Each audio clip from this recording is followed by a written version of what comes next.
Mata pencaharian yang benar. Dalam ajaran Sang Buddha tentang 8 jalan mulia, salah satu jalan yang berhubungan dengan ikatan jodoh karma adalah bermata pencaharian yang benar. Disebutkan ada 5 sifat mata pencaharian yang harus dihindari. 1. Penipuan. 2. Melanggar kebenaran dan kesetiaan. 3. Memungut bunga yang tinggi. 4. Kecurangan. 5. Penujuman. Dan ada 5 objek yang tidak boleh diperdagangkan. 1. Makhluk hidup. 2. Daging, kulit, dan segala sesuatu yang berasal dari penganiayaan dan pembunuhan makhluk-makhluk hidup. 3. Minuman-minuman memabukkan. 4. Senjata. 5. Racun. Manusia bisa terlahir di dunia atau lautan karma adalah karena masih terbelenggu oleh hutang-hutang budi dan hutang-hutang karma yang belum lunas. Akibat dari hutang karma dan budi inilah yang membuat kita selalu terikat oleh roda reinkarnasi dalam dunia yang disebut juga lautan karma. Sedangkan bermata pencaharian adalah kewajiban memenuhi kebutuhan hidup diri sendiri dan kebutuhan-kebutuhan hidup dari orang-orang yang berjodoh dengan kita akibat ikatan hutang budi dan hutang karma lampau. Ini adalah wajar dan merupakan kewajiban, tanggung jawab, dan konsekuensi langsung bagi siapapun yang terlahir dalam 6 jalur reinkarnasi di dunia ini atau lautan karma. Oleh karena itulah, Sang Buddha mengingatkan kita semua agar kita di dalam bermata pencaharian jangan sampai terjebak lagi oleh kebodohan batin dan nafsu keinginan yang berlebihan atau ekstrim.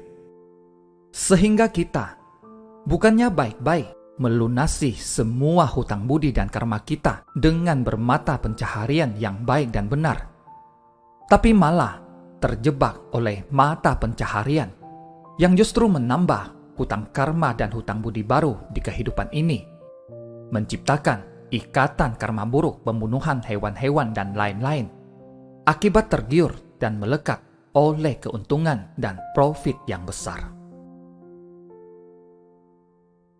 Uang dan segala harta benda di dunia adalah netral.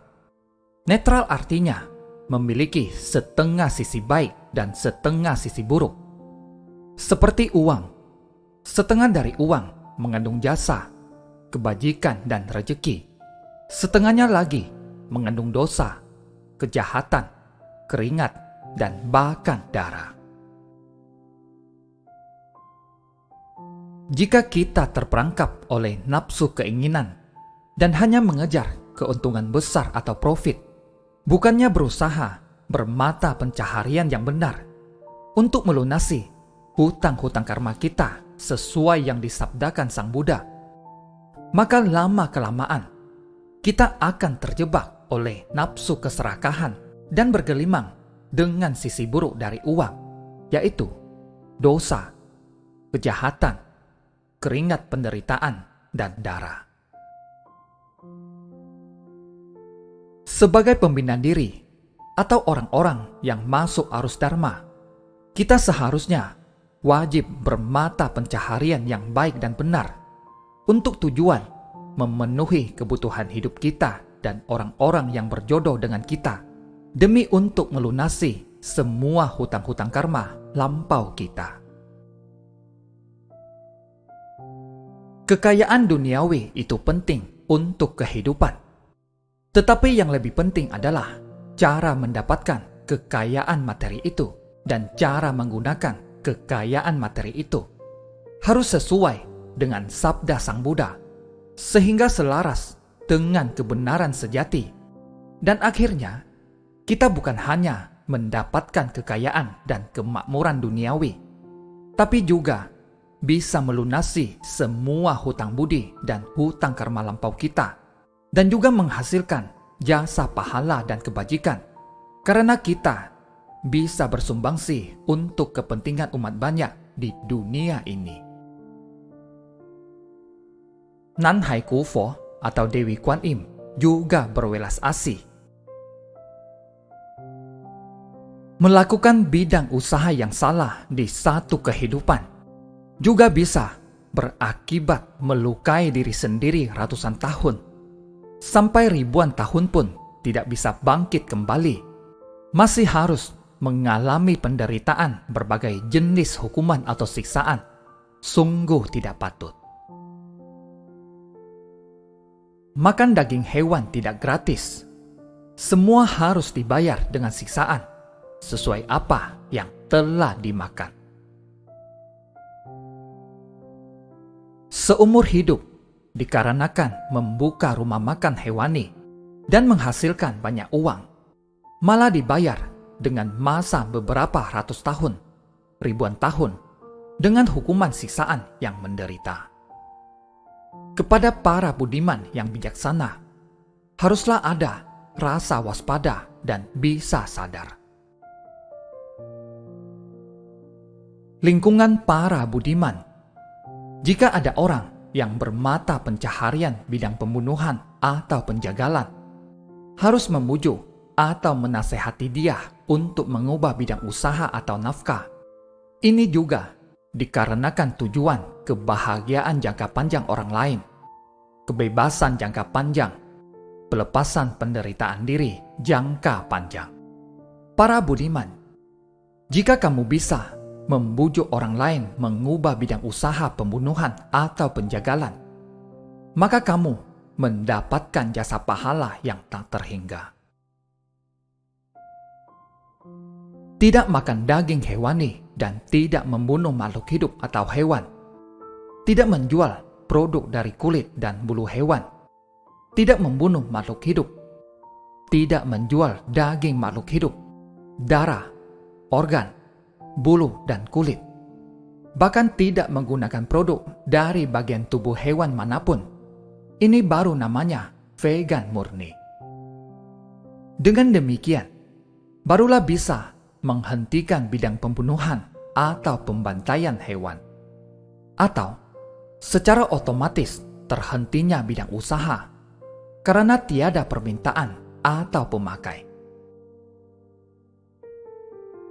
Selain tidak boleh dimakan, tidak boleh melakukan bidang usaha pembunuhan hewan, tidak boleh menjual tubuh para hewan, sekalipun bagian mana saja. Ada orang khusus menjual organ dalam hewan, ada orang menjual kulit hewan, juga menjual daging hewan. Semuanya ini serba tidak boleh. Jangan gunakan organ dalam hewan untuk merawat tubuh Anda. Ada orang bisa memakan organ dalam hewan, digunakan untuk merawat badan sendiri, mengira ini adalah metode perawatan dari tabib Tiongkok. Tetapi ini merupakan kerugian dengan menggunakan metode pembunuhan hewan. Memakan organ dalam hewan pasti sangat banyak kerugian. Mereka para hewan 4 jenis kelahiran juga sangat berterima kasih pada para budiman karena menyelamatkan nyawa mereka, terutama hewan ternak, unggas, babi, lembu, ayam, bebek, dan bangsa ikan. Mereka sangat berterima kasih atas jasa para budiman karena telah menyelamatkan mereka. Dengan demikian, para budiman sama artinya menjadikan diri sendiri telah menjalin jodoh baik. Tidak hanya menjalin jodoh baik dengan orang-orang, tetapi juga menjalin jodoh baik atau berkawan dengan roh hewan 4 jenis kelahiran. Terima kasih, semoga bermanfaat.